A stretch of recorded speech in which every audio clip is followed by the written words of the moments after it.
Okay အားလုံးပဲမင်္ဂလာပါကျွန်တော်တို့ resistant တိုင်းနဲ့ meter တော်တော်များများမှာ DC direct current မသုံးတာများပါတယ်ပုံမှန်အားဖြင့် insulation tester ပဲကြည့်မလား multimeter ပဲကြည့်မလား micro ohm meter ပဲကြည့်မလား milli ohm meter ပဲကြည့်မလားအကုန်လုံးက DC ပဲသုံးတာပါ DC သုံးတဲ့ resistant တိုင်းနဲ့ meter တွေထဲမှာထူးခြားတဲ့ meter တစ်လုံးရှိပါတယ်ဒါကတော့ earth resistant tester ဒီ earth resistant tester တွေက DC မသုံးဘဲနဲ့ AC ကိုသုံးတယ်earth resistant tester တွေမှာ DC မသုံးဘဲနဲ့ဘာကြောင့် AC သုံးတာလဲဆိုတော့အဓိကအချက်အပြင်၄ချက်ရှိတယ်ပထမဆုံးတစ်ချက်က electropolarization effect ကြောင့်ဒီ electropolarization effect ဆိုတာကကျွန်တော်တို့အပြင် electrode နှစ်ခုကိုမြေကြီးထဲမှာစိုက်လိုက်မယ်စိုက်ပြီးတော့ကျွန်တော်တို့က DC current တစ်ခုပေးလိုက်မယ်ဆိုရင် chemical reaction ကျွန်တော် electrolysis chemical reaction ဖြစ်ပြီးတော့အထဲမှာမြေကြီးထဲမှာရှိတဲ့ chemical ဒီပစ္စည်းတွေတဲက positive ion တွေက negative ဘက်ကိုသွားကတ်မယ် negative ion တွေက positive ဘက်ကိုသွားကတ်မယ်ဒီလိုမျိုးနောက် chemical reaction ဖြစ်တဲ့အတွက် gas လေးတွေထွက်မယ် electrolysis chemical reaction ဖြစ်သွားတဲ့အခါမှာ electrode ရဲ့ဘေးမှာ gas လေးတွေထွက်မယ်အဲ့လိုမျိုး particle လေးတွေသွားကတ်မဲ့အခါမှာအဲ့ဒီ electrode ရဲ့ဘေးမှာ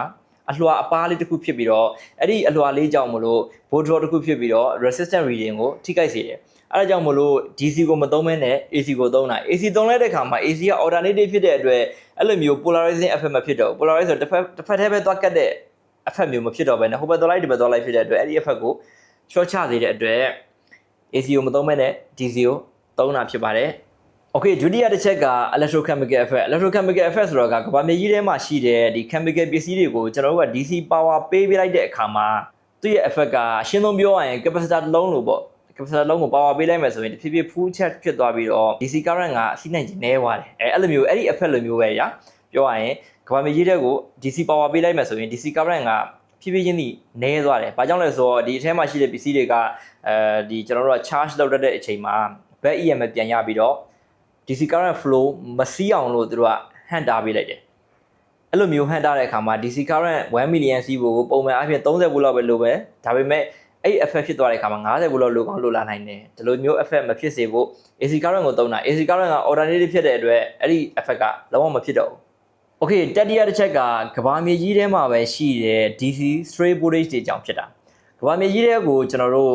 electrical grounding system တွေနဲ့ AC တွေမဟုတ်ဘူး DC တွေလည်းသုံးထားတာရှိတယ်ဒါကြောင့်မို့လို့ဒီကဘာမြေကြီးထဲမှာပဲ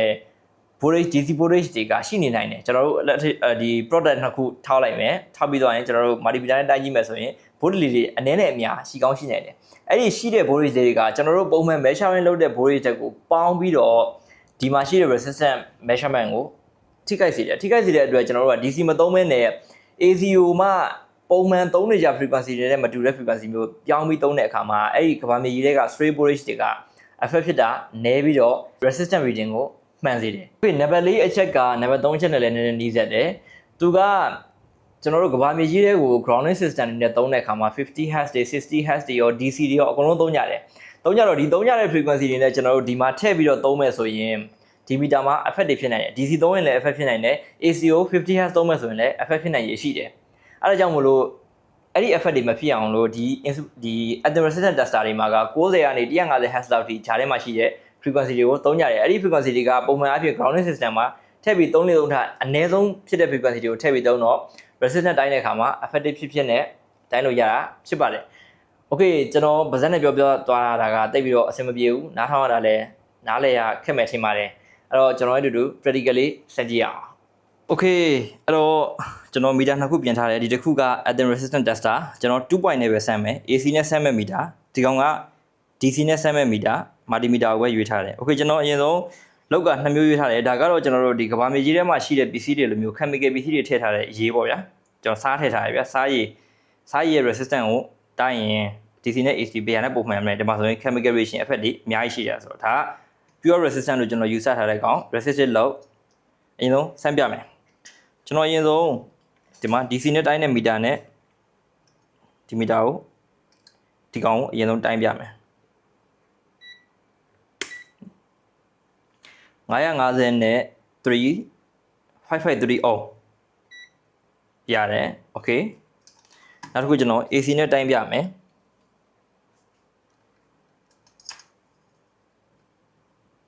AC နဲ့2 volt နဲ့တိုင်းပြမယ်950နဲ့8အောင်အတူတူလောက်ပဲသွားတယ်ပုံမှန်အဖြစ် pure resistive load တွေမှာကပုံမှန်အဖြစ်သွားတယ်ဒါပေမဲ့တကယ်ဒီ chemical load တွေကိုဆမ်းမဲ့ဆိုရင်ကြတော့ဒီ effect တွေကမတူတော့ဘူး okay အဲ့တော့ကျွန်တော်ဒီကောင်ကိုဒီ at the resistant tester နဲ့ဒီမှာရှိတဲ့ resistant ကိုဆန်းပြမယ် 2.78 kilo ohm เนาะနောက်တစ်ခါထပ်ဆန်းမယ် 2.79 kilo ohm နောက်တစ်ခါထပ်ဆန်းမယ် 2.78 kilo ohm နောက်တစ်ခါထပ်ဆန်းအောင်ပါဗျာ okay 2.8 เนาะ result ကအများကြီးပြောင်းလဲသွားတာမရှိတော့ဘူးဒီတိုင်းပဲငြိမ့်နေတယ် okay အဲ့တော့ကျွန်တော်ဒီမှာရှိတဲ့ပုံမှန် DC meter နဲ့ဆန်းပြမယ်ဒါကအကယ်၍ကျွန်တော်တို့ဒီ at the resistance ကို DC နဲ့ဆန်းမယ်ဆိုရင်ပေါ့ဗျာ okay တခြားလေးထည့်လိုက်မယ်ဖြုတ်လိုက်မယ်ကီလိုအုံးဆိုတော့ပုံသွားလိုက်မယ်နော်ဒီမှာ 14.3 40.4 တောက်လျှောက်တက်လာတယ်ဘာကြောင့်လဲဆိုတော့ဒီမှာ chemical reaction ဖြစ်တဲ့အခါမှာကျွန်တော်ပြောတဲ့ဒုတိယ effect ကြောင့်ဘိုးတွေကဖြည်းဖြည်းချင်းစီတက်လာ ampere ဒီမှာရှိတဲ့ဒီကောင်က battery တစ်ခုလုံးလိုမျိုးအသွင်ဆောင်ပြီးတော့full charge ဖြစ်လာတဲ့အခါမှာ current ကိုတစ်ဖြည်းဖြည်း blocking လုပ်လာတဲ့အတွက်ဒီမှာ result တွေတစ်ဖြည်းဖြည်းတက်လာတာဒီမှာရှိတဲ့ပထမဆုံးအချက်မှာရှိတဲ့ bubble တွေကမမြင်ရသေးဘူးကျွန်တော်နောက်ထပ် DC power ပဲပြီးအဲ့ bubble လေးတွေမြင်အောင်လည်းကျွန်တော်ဆန်းပြမယ်ဒါကကျွန်တော်ပြောခဲ့တဲ့အချက်၄ချက်ကထက်ကပထမဆုံး2ချက်ကိုဆန်းပြတာ okay အခုဆန်းပြမှာကကျွန်တော်တို့ကဘာမြေကြီးထဲမှာရှိတဲ့ DC stray voltage အကြောင်းကိုပြောပြမယ် okay အရင်ဆုံးကျွန်တော်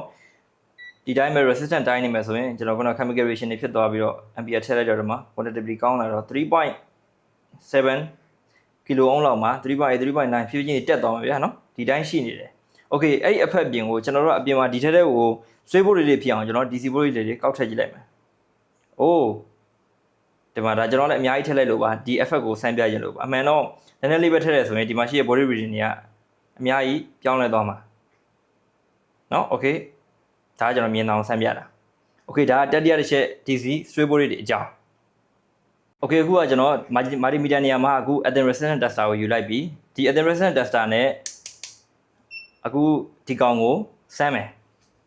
2 volt နဲ့ပြီးရင်ကျွန်တော်ဒီမှာ DC stray voltage လည်းထည့်ပြီးတော့ဆန်းမယ်ဒါကတော့ဘာမှမထည့်ထားတဲ့အခြေအနေ1.34 kilo ohm okay ကျွန်တော် voltage တွေချက်တဲ့ကိုအထက်မှာ circulation voltage တွေတစ်ခုခုရသွားအောင်လို့ကျွန်တော်ထည့်လိုက်ပြီးဆန်းပြမယ်တွေ့လား 1.3 ပဲဘာမှပြောင်းလဲမှုမရှိဘူးအဲ့ဒီ effect တွေကို block လုပ်ချင်လို့ဒီကောင်ကိုသုံးတာနောက်တစ်ခုထပ်ဆန်းပြမယ် okay အခုကဒီကောင်ကိုကျွန်တော် DC multimeter နဲ့ဆန်းနေမယ်ဒီမှာဆိုရင် 1.6 လောက် 1.7 kilo ohm လောက်ပေါ်နေပြီ okay အဲ့တော့ကျွန်တော်ထဲကို AC voltage လေးနည်းနည်းထည့်ကြည့်မယ်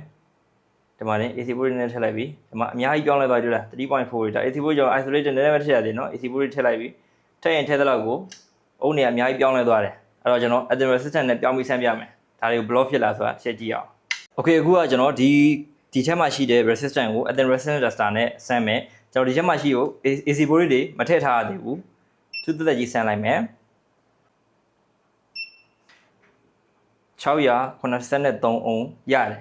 okay အဲ့ဒါကိုကျွန်တော် AC voltage ထည့်လိုက်မယ်ထည့်ထားလိုက်ပြီနော်ထည့်ထားလိုက်ပြီဆန်းမယ်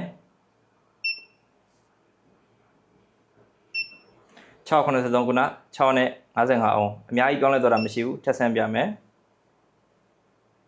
ခုနလိုမျိုး result တွေက600နေပြီး900 1000နေပြောင်းသွားတာမရှိဘူးမှာ651အများကြီးပြောင်းလဲသွားတာမရှိဘူးဒီ effect တွေကို block လုပ်နိုင်တယ်